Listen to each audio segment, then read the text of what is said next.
अस्सलाम वालेकुम वरहमतुल्लाहि वबरकातुहू। हम लोग अनार खाते तो हैं लेकिन इसकी खूबियों से नावाकिफ़ हैं। अनार एक ऐसा फल है कि जिसका ज़िक्र अल्लाह ताला ने कुरान पाक में भी किया है। अनार की 3 किस्में होती हैं, एक मीठा अनार होता है और एक तर्श अनार होता है जो खट्टा होता है, और एक मीठा होता है, लज़ीज़ होता है, खाने में मज़ा आता है, और एक होता है अनार दाना। आपने देखा होगा।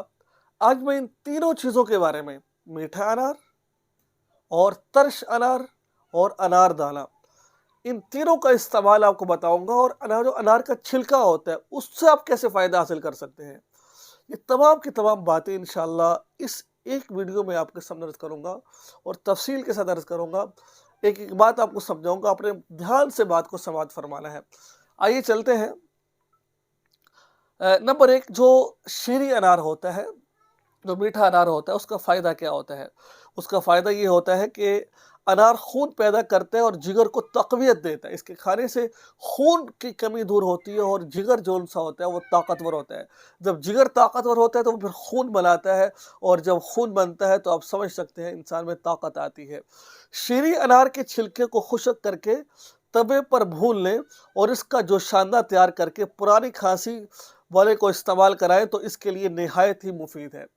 यानी कि आप देखिए कितना फ़ायदा है इसका। शेरी अनार के दानों का रस निचोड़कर इसमें चीनी डालकर इसका अक़वाम तैयार कर लीजिए, जैसे शरबत बनाते हैं, इसका शरबत बना लिया जाए। फिर इसको आप गर्मियों में इस्तेमाल करें तो आपकी गर्मी उतारने के लिए इससे बेहतरीन कोई और हल नहीं हो सकता। शेरी अनार का इस्तेमाल करने से टीबी की जो मरीज़ हैं, जो टीबी के मरीज़ हैं, अल्लाह ताला उनको शिफ़ायाब अता फ़रमाते हैं। अब आइए चलते हैं कि मैं आपको एक और बताता हूँ कि एक तो इसका फ़ायदा ये भी है कि इंसान का जिस्म कमज़ोर होता है, अल्लाह उसको जो है ना वो जिस्म को ताकतवर बना देता है। अब ये तो थे मीठे अनार के फ़ायदे जो मैंने आपको बताए हैं। अब जो खट्टा अनार है उससे नुकसान क्या होता है, उससे फ़ायदा कब होता है? हुकामा का कहना है कि तरश अनार की तासीर सर्द खुश्क है।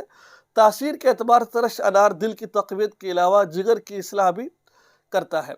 ठीक है? तो उसका फ़ायदा हो गया।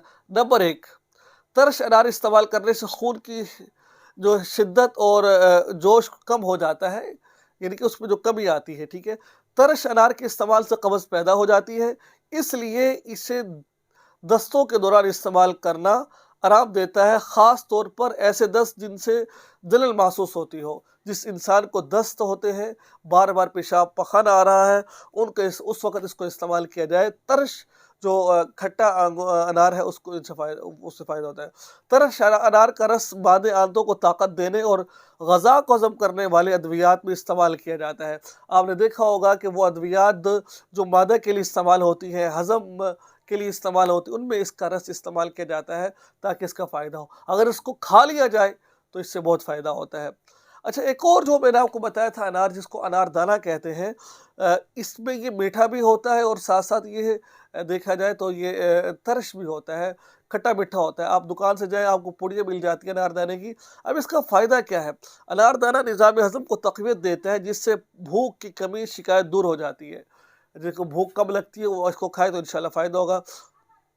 जिस शख्स को उल्टी आ रही होती है, क़ै आ रही होती है, वो इस्तेमाल करे, उसकी उल्टी और क़ै अल्लाह ताला उसको उसमें कभी जिस बात से वो मुँह ख़राब हो रहा होता है, तो इसके इस्तेमाल करने से अल्लाह ताला उससे शिफ़ायाब अता फ़रमाते हैं।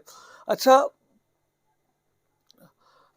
इसके बाद अनार के दानों पर नमक और काली मिर्च छिड़क कर इसका रस चूसना पीना दर्द और भूख की कमी में मुफीद है। दर्द हो रहा है तो आप अनारदाने में काली मिर्च और नमक छिड़क कर उसको इस्तेमाल करें तो इससे आपको फ़ायदा होगा। तो ये थे अनार के फ़ायदे, आप इसको इस्तेमाल करें। अल्लाह ताला की नेमतें हैं, अल्लाह ताला ने इसमें बहुत बहुत ज़्यादा फ़ायदे रखे हुए हैं।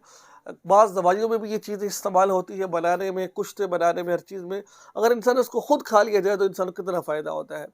आइए चलते हैं, आपसे इजाज़त चाहते हैं, दुआ में याद रखें। चैनल को सब्सक्राइब करें और इस वीडियो को आगे शेयर ज़रूर करें। अस्सलामु अलैकुम व रहमतुल्लाहि व बरकातहू।